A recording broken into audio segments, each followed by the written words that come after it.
જય શ્રી કૃષ્ણ બધાને। આજે છે અમારો પહેલો વ્લોગ। તો પહેલા વ્લોગની શરૂઆત આપણે કંઈક સારા કામથી કરી। તો અમે લોકો ગયા ગંગેશ્વર મહાદેવના મંદિરે। આ મંદિર ખૂબ જ સુંદર છે, કારણ કે આ મંદિર ટેકરી ઉપર આવેલું છે। ટેકરી ઉપર હોવાથી આની કુદરતી સૌંદર્ય એટલું વિશાળ અને સુંદર છે કે આપણે જાણે અહીંયા જ રહી જઈએ। ત્યાં કીર્તન પણ ચાલુ હતા। બસ પછી દર્શન કર્યા બાદ અમે લોકો પાછળ આવેલા હનુમાનજીના મંદિર તરફ ગયા।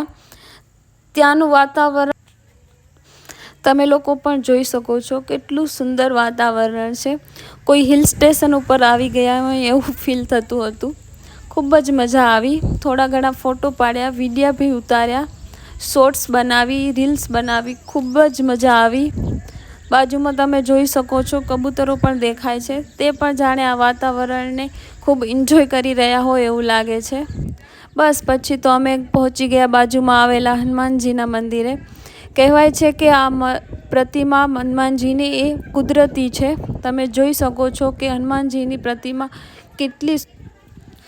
ચલો તો તમે પણ દર્શન કરી લો આ હનુમાનજીના।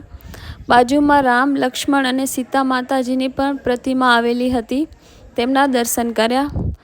તમે જણાવો કે આને શું કહેવાય? અમે બે જણા આખા રસ્તામાં આ વસ્તુ જોઈ છે, ખબર નહીં કે શું છે, પણ વરસાદની સિઝનમાં આ બહુ નીકળે છે।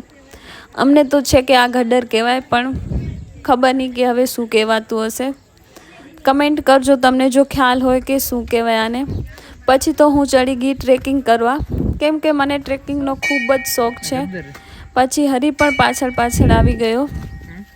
બસ પછી તો આગળ જતા ગયા અને આ વાતાવરણને જોતા ગયા। ખૂબ જ વાતાવરણ સુંદર હતું। આકાશ એકદમ ક્લિયર હતું, લાગતું નહોતું કે વરસાદ આવશે એમ, પણ વરસાદનો કાંઈ ભરોસો ન કરી શકાય, ગમે ત્યારે આવી જાય। ખૂબ જ સુંદર વાતાવરણ હતું। અમે લોકો કચ્છના છીએ, કચ્છમાં આવેલા માધાપર ગામમાં રહીએ છીએ। આ મંદિર પણ માધાપરમાં જ આવેલું છે, બસ 5-6 કિલોમીટર જ દૂર હશે ગામથી। પણ આ નજારો તમે જુઓ, કેટલો સુંદર છે। કહેવાય છે કે કચ્છ સૂકો પ્રદેશ છે, પણ એવું નથી। કચ્છમાં ઘણી બધી જગ્યાઓ એવી છે કે જ્યાં ગ્રીનહરી હોય છે, ખૂબ જ સુંદર વાતાવરણ છે। ઘણી બધી જગ્યાઓ કચ્છમાં તમે ફરવા લાયક છે, તમે ત્યાં આવીને નિહાળી શકો છો। બાજુમાં નાનું તળાવ પણ આવેલું હતું। કહેવાય છે કે ત્યાં મગર છે। પછી તો હરી ચડી ગયો ફોટો પડાવવા। એને ફોટો પડાવવાનો ખૂબ જ શોખ છે, અને ઉપરથી કહેતો હતો કે વાતાવરણ એટલું સુંદર દેખાતું હતું કે ત્યાં જ રહી જાય એમ। પછી મને બોલાવે છે કે ચલ મારા ફોટો પાડ। હું પણ ચડી ગઈ, પણ શરૂઆતમાં તો ખબર જ ન પડે કે ક્યાંથી ચડવું। પછી ધીરે ધીરે જગ્યા ગોતી કે ક્યાંથી ચડવું, અને હું પણ ચડી ગઈ। ત્યાંથી વાતાવરણ તો જાણે અલગ જ દેખાય। પહેલાં તમે જોયું વાતાવરણ કેવું હતું, હવે તો જાણે એમ જ છે કે વરસાદ આવે છે। બસ પછી તો બે બાળકો ત્યાંના લોકલ હતા, તે અમને મળી ગયા। બાળકો સાથે ઘણી બધી વાતો કરી, ખૂબ મજા આવી। તે લોકો પણ કહેતા હતા કે બાજુમાં જે તળાવ આવેલું છે ત્યાં મગર છે, તમે જજો જોવા।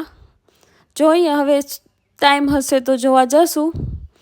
વાતાવરણ તમે જોઈ શકો છો, પહેલાં અને હમણાં બસ 10-15 મિનિટમાં જ આ વાતાવરણ ચેન્જ થયું છે।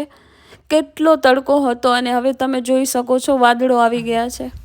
બસ પછી તો લાગી ગઈ ભૂખ, એટલે હું આઈસ્ક્રીમ ખાધી, અને હરી પોતાને ચટપટી બંધાવી અને ચટપટી ખાધી। બસ આગળ મસ્ત મગર હે, નાનું તળાવ હે ને, જોરદાર મગર બતાવું તમે। હેલો, આ રહ્યો મગર હે ને, મગર જ છે। હા મગર હે। જોઈએ મગર દેખાય છે કે નહીં। હા મગર બતાવો, આવી આગળ દૂર લોકેશન મસ્ત એવું લાગે, વરસાદ ચાલુ હોય। નાનું થોડું તળાવ હોય।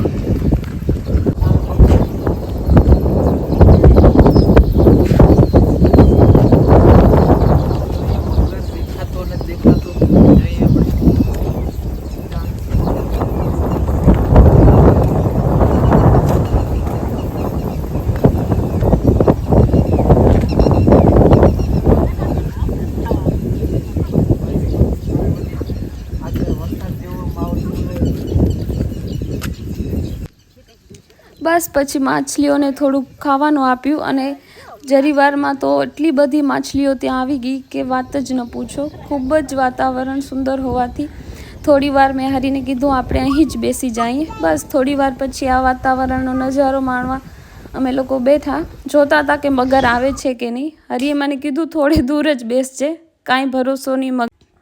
એટલી વારમાં તો વરસાદ જ ચાલુ થઈ ગઈ. બસ અમે લોકો આવી ગયા બાવળ નીચે. અમારા જેવા ચશ્માવાળાઓની વરસાદમાં ખૂબ જ મોટી પ્રોબ્લેમ રહે છે કે ચશ્મા ભીની થઈ જાય છે અને એને સાફ કરતા જ રહીએ. બહુ જ કંટાળો આવે છે, મજા જ ના આવે ચશ્મા પહેરવાની.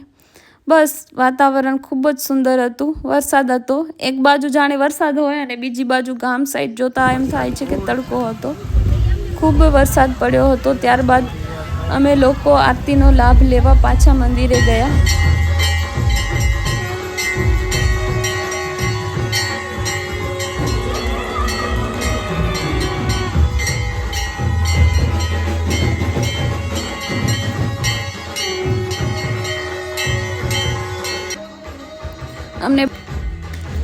અમને બધા લોકોને પણ આરતીનો લાભ આપવામાં આવ્યો. ખૂબ જ સરસ, મન શાંત થઈ જાય એવું વાતાવરણ હતું.